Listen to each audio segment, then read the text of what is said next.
Hello everyone.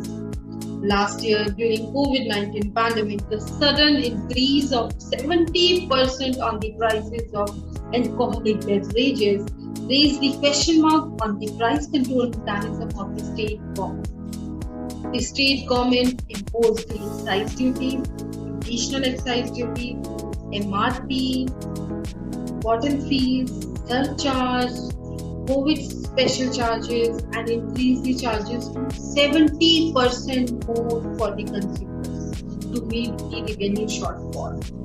And the whole tax burden was passed on to the consumers. This is very strange that in our country, this sector is kept out of the ambit of goods and services tax regime. So today, we will try to understand what all policies and regulations need to be implemented to regulate this sector. The government has the freedom to implement their independent price control mechanism. To discuss about it, today we have with us Dr. Arpita Mukherjee, Professor, Indian Council of Research on International Economics. Welcome to Women Talk, Dr. Arpita. Thank you very much, Poonam, for inviting me.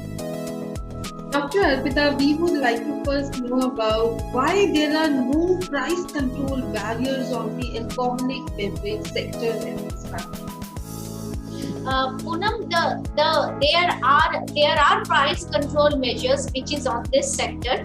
In fact, government through their policies in the state actually fixes the excise duties, the excise slabs, the way the products are defined, the way the slabs are defined, and what should be the tax rate. So the tax rate varies by product category. So it can be different tax rate for country liquor, tax rate for wine produced within the state, outside the state. So like that the tax have been decided. So yes, I would go just the opposite, that there is a price control measure and it is very rigid. Government through the excise policies control the entire supply chain of the alcoholic beverages, from not only the price determination, who should be given licenses, where should the warehousing be, what model of business should be, where should the retailing be, and so on. And why this sudden increase of 70% was imposed during the last year, during the pandemic? See, the point is like this, that alcoholic beverages, petroleum are few items that are today in the state. And if you take out petroleum within the state excise collection, this accounts for over 90% of the revenue collection of most states. So during the COVID, state government faced a huge problem of health. Before COVID also, when Kerala had flood, you will see the cess was imposed on alcohol. So whenever there is a revenue shortfall, they try to impose a cess on this sector. The other issue is that when you impose a cess on the sector, the cess behaves in a different way for different states. In some states, it can pass on to the consumer, like the Delhi state example of 70% you said, and the consumer behave in a different way. And that can lead to lower revenue also. So what happens is, suppose because high price product are sometimes higher taxed. So in the moment you increase the tax, consumer move into low price, low quality produce, and there is also illicit markets, then your tax can reduce. So I can bring, consumer start, Delhi consumer went to Haryana to buy, or to UP to buy. So there will be, lastly the tax actually led to lower income. So it is not always that a tax will lead to higher revenue earnings. So their tax was also adjusted in the case of Delhi. So therefore what I'm trying to say is that it is a very complex model, and state rely on this sector for their revenue, and while the tax, they were also actually allowing home delivery and online delivery. Right. So they actually try to do many other things to get their revenues, and this is a very interesting sector where pricing, getting revenue, how consumer behave, and what the industry face is varying across all these states, undermining the concept of a single market. And what are the alcoholic beverages consumption trends as per the income groups like low, middle class, or high income groups, as per your report that has been released recently? See, the of course is going in for Indian made foreign liquor or foreign liquor consumption. Lower income groups, country liquor is very much in India, and then there are very in India, you can, if you go at the rock bottom, there is a massive illicit liquor market. And you will see many times in your newspaper that there has been so much hooch trade and all of that. So their consumption vary by income, consumption vary by generations. There are preferences of generations for certain types of drink, and they buy certain types of brand. Even within each brand, there is a premium category, non-premium category. You get a wide range of, in terms of pricing, you get a wide range of pricing across wines, across whiskeys, across beer. India is primarily a whiskey consuming country. So whiskey consumption today in India is far higher, but beer and wine is rising. It is rising at a very fast pace. Women into alcoholic beverage was much less before.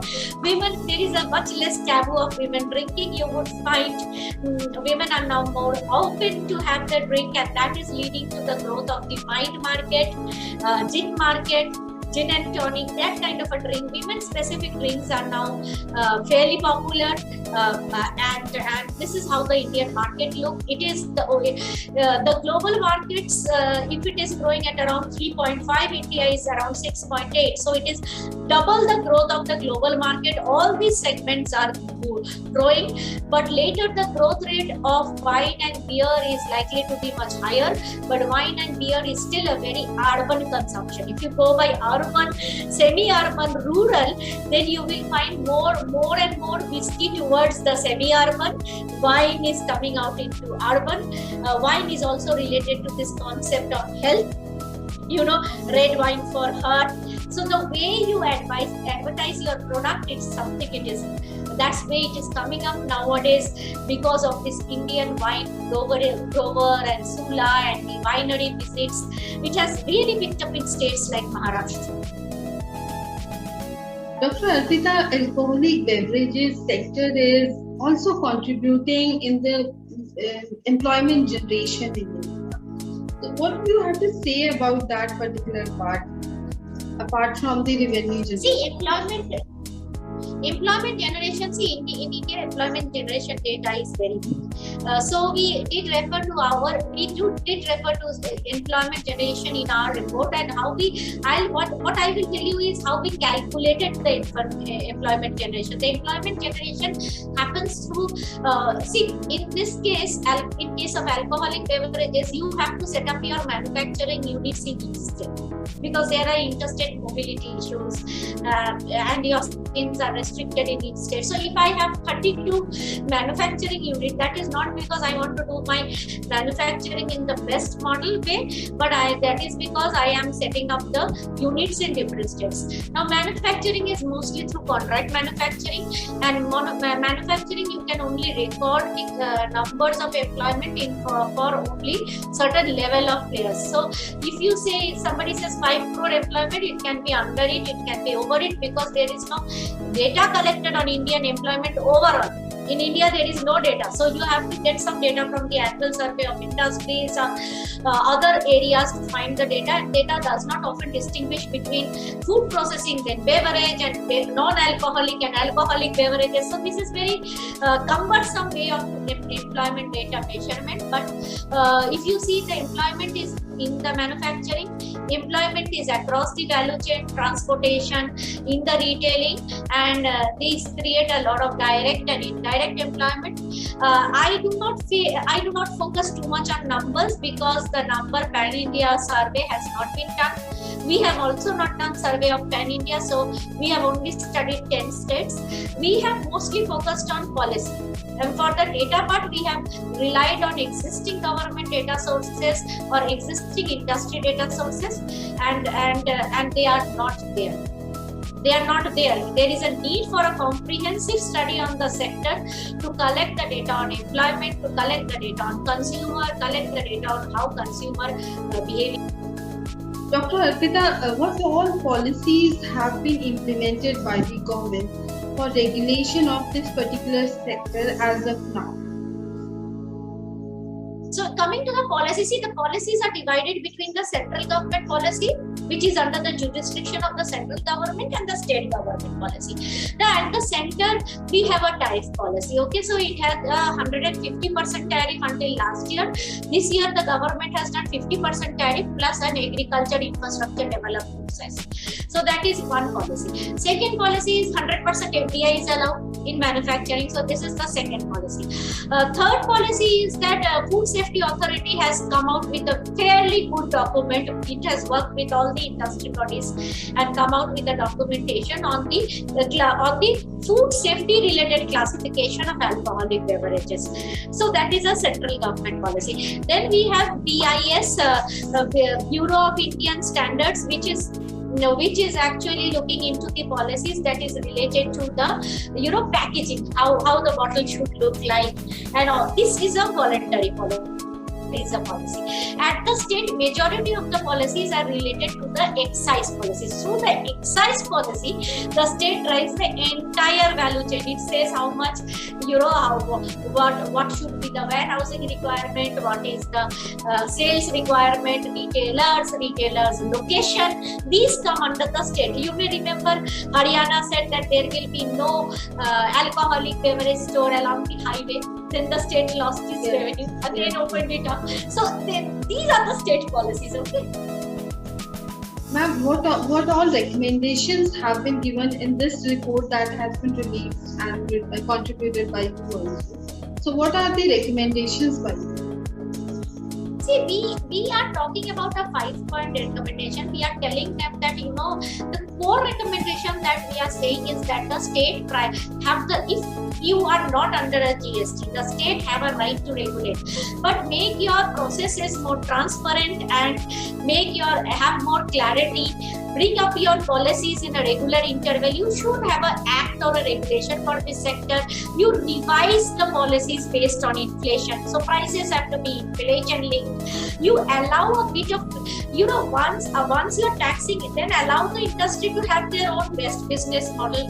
Put in a lot of, in terms of the transparency process, our recommendation is that you need to have a data-driven model. You cannot have physical monitoring. Physical excise officers are sitting in factory. Why can't that be data-driven? And you don't need to move with the truck. Let it be data-driven. Because when it is data-driven, there is less criminal activity, because in India there is a lot of criminal activity associated with the alcoholic beverage sector. Then we talk about, look at other models in which you can promote consumer health. Taxation is not the only model, because if you tax, consumer may go to lower consumption. Then we spoke about how you can rationalize tariff. That is very important finding of ours, that you need to put a minimum tariff and you rationalize. We also talked about a model agreement, like you have certain definitions, global definitions like MRP. Follow those definitions. You don't need to recreate another definition. Each state has their own definition of MRP, own definition of MSP. Don't do that. Follow certain common best practices. And we also gave in our study a model in which it is not the best model, but you look at this model and you try to customize this model, like you have an APMC model, right? When states started customizing the APMC model, there has been benefits, like private sector could come into the agricultural sector. So that is what we are trying to say, that try to customize the model, try to focus on tariff reduction, have a more transparent policy, focus on consumer health. We didn't say don't regulate, but with the transparency and clarity. Bring in global best practices in regulation. Yes. Ma'am, our state governments has the freedom to implement their independent price control mechanism, which we have seen. Then what is this? Ma'am, our government has the freedom to implement their independent price control mechanism. then how can this practice be controlled? Because this is ultimately leads to the burden on consumers in terms of health and in terms of additional cost. So what do you have to say about this? See, state can see the consumer. There is a state has to look after consumer welfare, and the state because it is in the hand of the state will have a control, because it is a revenue earning sector of the state. You cannot expect the state not to focus on its revenue earning sectors. Okay, so what the state can do is there is a need for something called responsible drinking, and that should be driven by the central government. Department of Consumer Affairs should drive responsible drinking. See, in India, what happens? You drink, you drive, you drink poor quality liquor. There is a debt. So your enforcement has to be on illicit market. Your enforcement has to be on ensuring that there is no drinking and driving. There is no misuse of the thing, and the consumers' awareness. Consumers should be geared towards more healthy drinking, and they should be taught that you should not drink. You responsible drinking is that you don't drink too much. Okay, yet you are conscious about how you do it. So there are certain rules and regulations that are in place, and enforcement is a major way in which this sector is handled globally. Like if you drink and drive in another country, probably the punishment is much more than in India. So here we have a less law enforcement punishments fear. Like when we have illicit market, we have a lower fear. Certain bottles, when you throw away the bottles, these are being filled up by illicit liquor. So it's often said that companies are responsible for doing it. It is for companies it is not possible. So the government has to put in a lot of effort on that area. Government needs to work out a strategy where they earn the revenue, compromise the health. That is what we provided. The model that we provided is that you can earn your revenue, you actually guide your consumer towards a premium product and towards a responsible drinking habit. And that is very important. State perspective, responsible drinking habit, and then you actually try to get rid of your illicit market and your revenue which is now not flowing to you.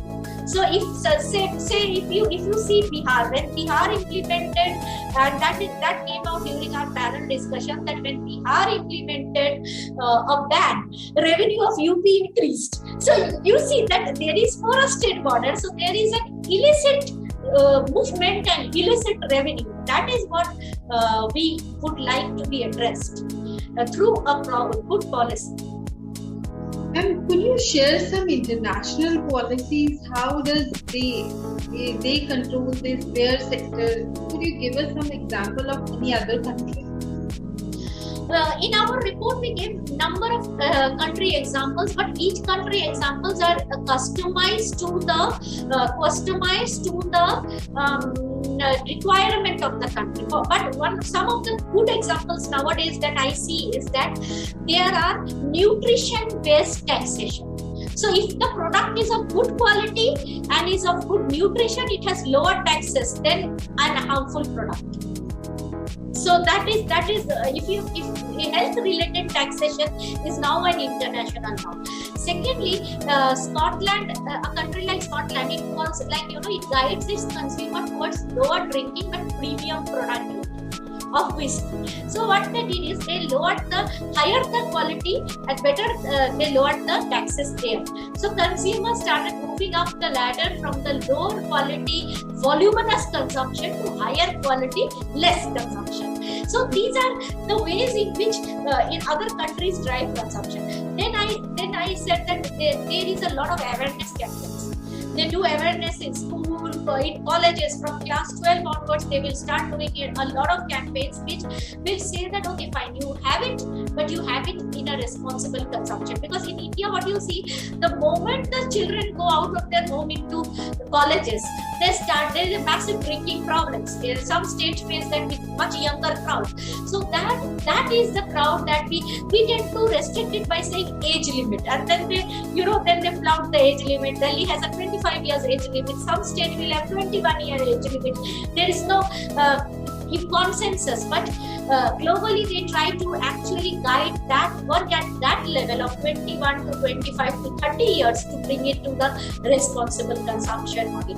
But if I am not doing price control for health reasons, I am doing price control for revenue collection and a transparent model, and not revenue cannot always guide price, because for that I need to have a consumer behavior data.